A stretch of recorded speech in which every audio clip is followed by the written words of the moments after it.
All right, let's have a look at practice question set number 16. It says a negatively charged particle is projected into a magnetic field that's shown in the diagram below. Negatively charged particle. We have a magnetic field that's pointing. Which way is the magnetic field pointing here? The external magnetic field, that is. Goes from north, away from the north toward the south, right? So it goes down the page. Now, there is a magnetic field that's caused by this moving charge. We could find the magnetic field caused by the moving charge by using the wire grasp rule. Thumb, fingers would go in a circle like this. But that's not what we're looking for. In this question, we're looking for the direction of the magnetic force. So this is going to be not the wire grasp rule, not the coil rule, but rather this is going to be the hand rule for deflection, right? Which says thumb in the direction of the particle, fingers stretched out in the direction of the field. Everybody do this together here now. Okay, thumb to the right, fingers down the page, palm points which way? Out of the page. So my answer is B, out of the page. And you see how easy it would be to make a silly little mistake here and use a right-hand rule. If you use a right-hand rule, you're going to get into the page, which of course means you get the question wrong. Even though you knew what you were doing, just a silly mistake. 2, charged particles moving toward Earth are trapped within a field near Earth where they cause the aurora borealis, the northern lights, or the aurora australis, which are the southern lights. The field in which these particles get trapped is, what's an induction field? What?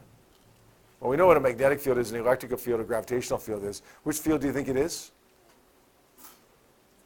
It's the magnetic field. They definitely get trapped in the magnetic field. Okay? There is no electric field surrounding the Earth. There's a gravitational field, but a gravitational field wouldn't affect charged particles any different than it would affect other particles, right? So it's the magnetic field that matters there. And the next one.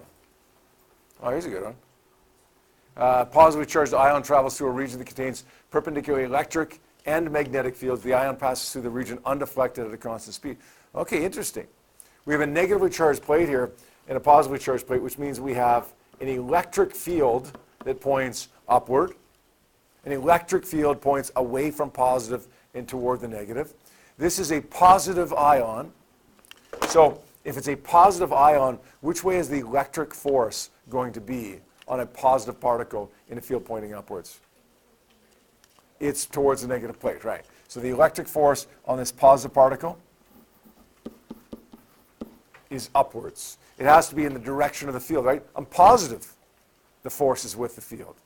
Okay, we haven't talked about that in a little while right now because we've been dealing with magnetism, but still applies. I'm positive. A positive particle, the force is with the field.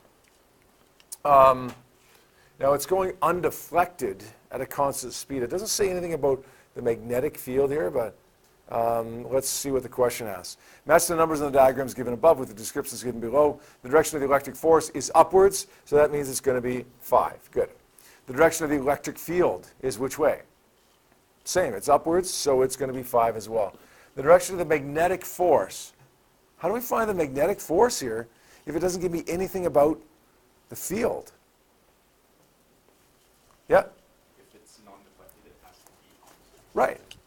Yeah, if it's undeflected, then that means that two forces have to balance. Remember our imaginary physics thesaurus? Undeflected, suspended, maintains the same height. All of those things mean the same thing, and two forces have to balance each other.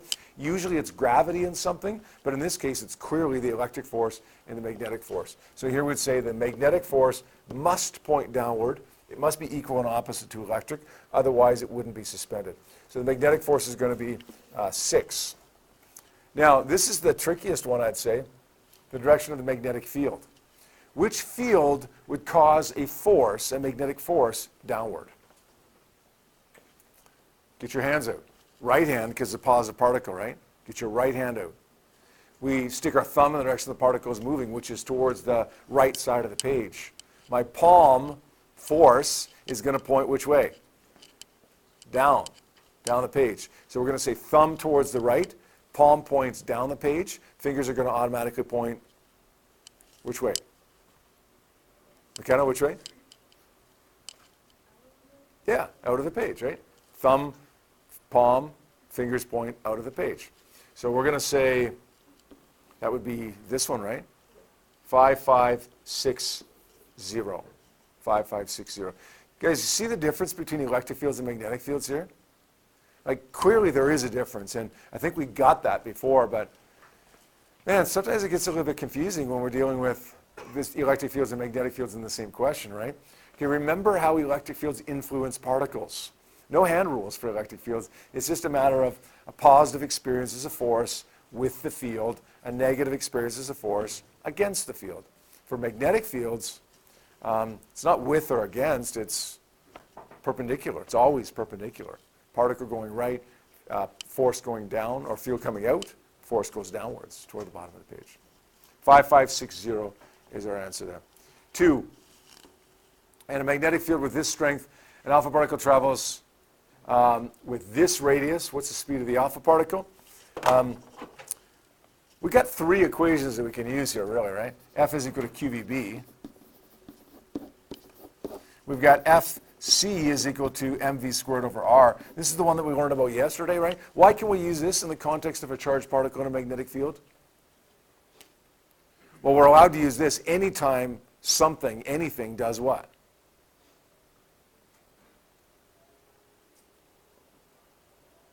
Well, this is awkward silence. Anytime a charged particle, anytime a car, anytime you on an amusement park ride, anytime a bird, anytime anything goes in a circle, we're allowed to use this equation, right? And that's what's happening here. When a charged particle goes perpendicular to a magnetic field, it will always go in a circle, always. Now, we're also allowed to use this. Fc is equal to Fm. Now, which of the 3, just looking at this question, do you think that you're going to use here? Nathan, look up here, okay? Which of these 3 do you think you're going to use? Which one's the go-to one if it says, here's the radius? Third one, right? If it doesn't mention radius, you're probably going to use the first one. If it does mention radius, you're probably going to use the third one. First one, third one. The middle one rarely gets used by itself. Okay, maybe 2 or 3% of the time it gets used by itself. Listen, if you try the third one, it doesn't work for you, that's okay. Okay, try one of the other ones. I'm going to go with this one because, well, 95% of the time it's going to work for me. mv squared over r equals qvb. One of the v's cancels. I'm looking for the speed of the particle. So the r goes up by multiplying.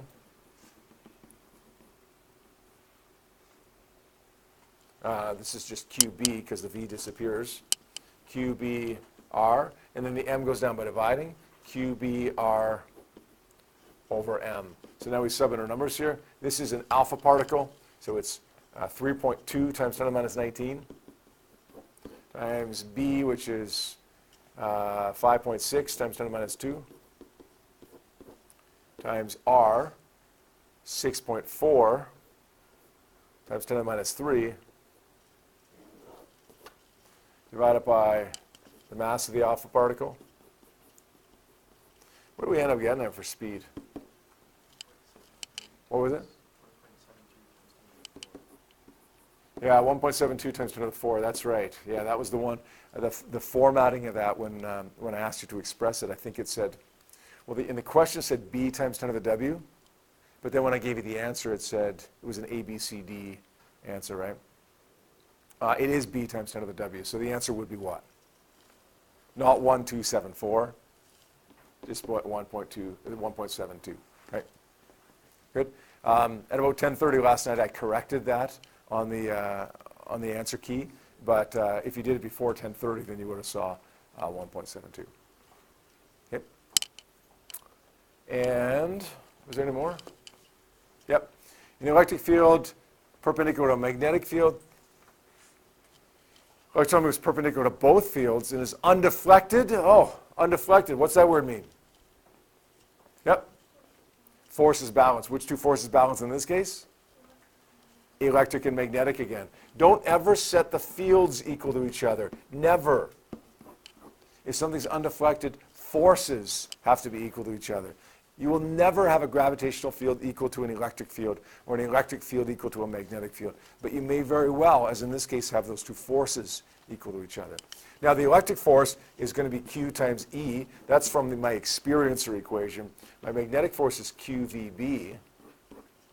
Q's actually cancel here, although we didn't need to know that because we know the charge of the electron.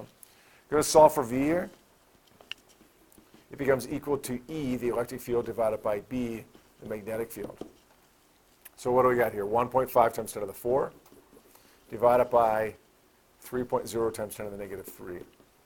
That's going to give me 5.0 times 10 to the 6?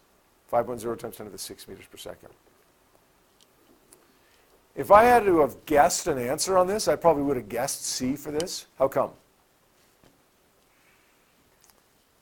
We usually expect speeds of particles to be 10 to the 5, 10 to the 6.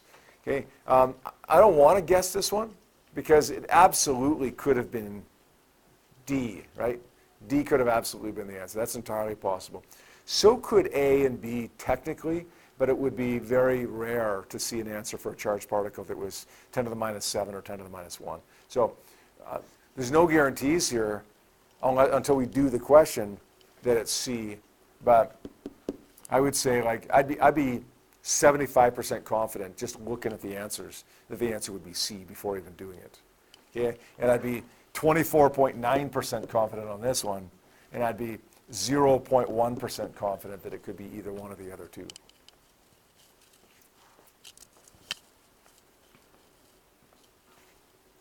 And I think that's the last question, is it? Yep, good.